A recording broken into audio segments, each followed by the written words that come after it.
Hey guys, deadbydawn93 here, back to do a review.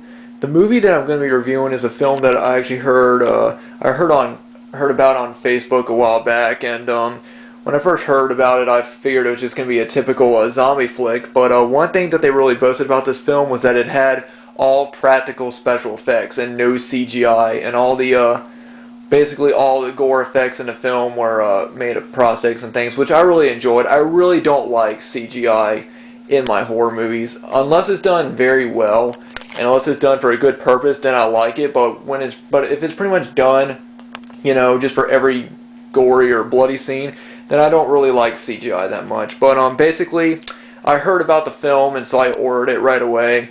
I ordered it from the movie's actual website. I will leave a link down below to the film if you guys wanna order it. But the movie is The Sky Has Fallen. This is the limited edition DVD. Hope you can see that well from again from the website.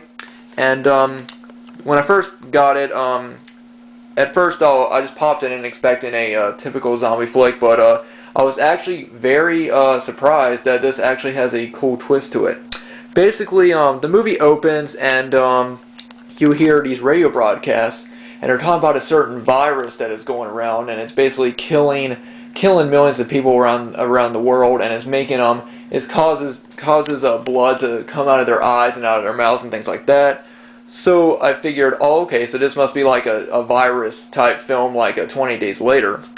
But the twist of the film is, after they die, there are these people called dark shadowy figures that are they're dressed up all in black. They have black hoods and you can't see their face, and they basically take away the bodies and they transform them basically, or they turn them into zombies. And it's basically they look like this right here, and basically their eyes are plain white and their mouths are sewn shut and things, and basically like that, and they're basically just mindless zombie creatures just out, killing people. But the film follows two characters, including this guy named the main character of the film. His name is Lance. There's a picture of him right there, and he's basically wandering around in the woods with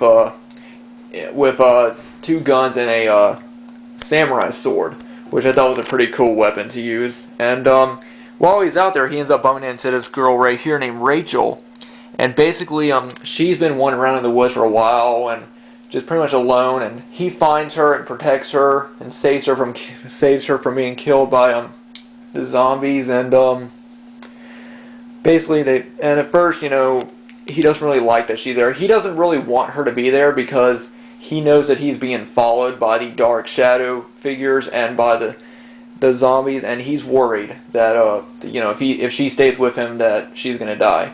But he ends up staying with her for a while, and basically the whole film is just them going through the woods trying to find the leader of the dark shadow figures. And the leader is basically dressed, instead of being dressed all in black, he's actually dressed in white, which I thought was pretty cool.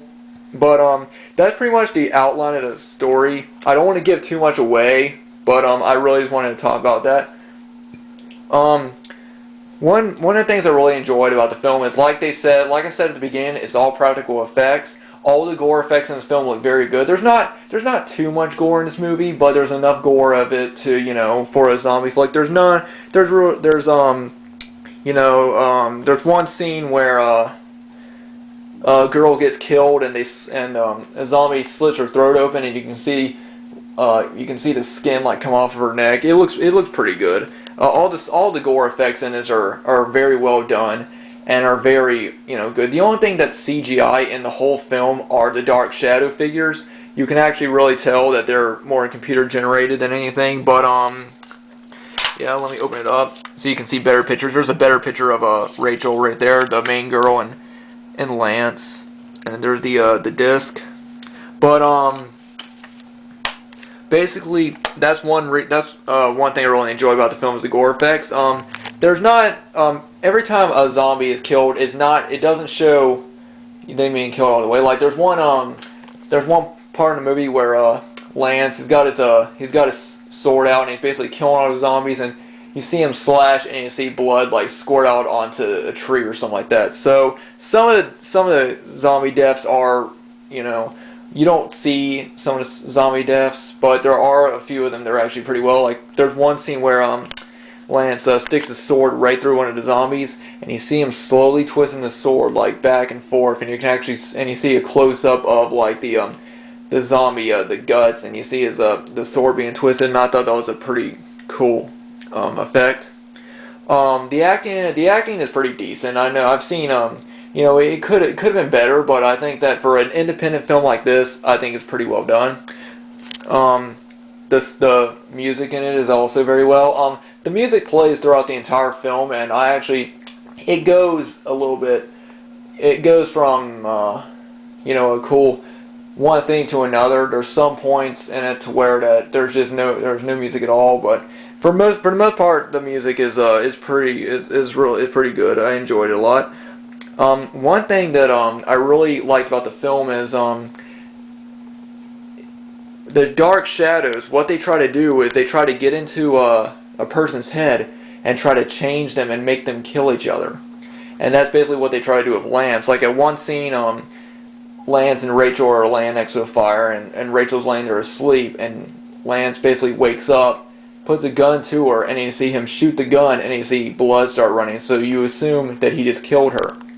But basically but it turns out that was actually just a vision that he has. That's one thing that they try to do. They try to get into your head and try to make you kill, you know, another person. They try to get into a person's head and try to make them kill each other. And they do that once in a while. The dark shadow figures, I think, added so much more to it. It made the movie very original. I think this is one of the most original movies I've seen in a long time, and I think that just completely changed it. It just brought new life to zombie genre, in my opinion, and I think that was just something that, you know, it was just really cool.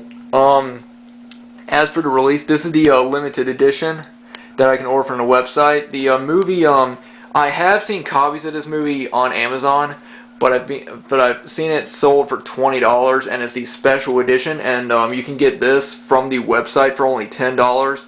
So I highly recommend checking this out. Like I said, limited edition. So I'd highly recommend picking this edition of the film up. The movie was actually directed, edited, and written by Doug Roos. I believe his last name is Roos. If I'm pronouncing that wrong, I'm sorry. But this was the first, I think, feature film he's ever done. He's worked on other films, but basically all the proceedings and all the money that is used to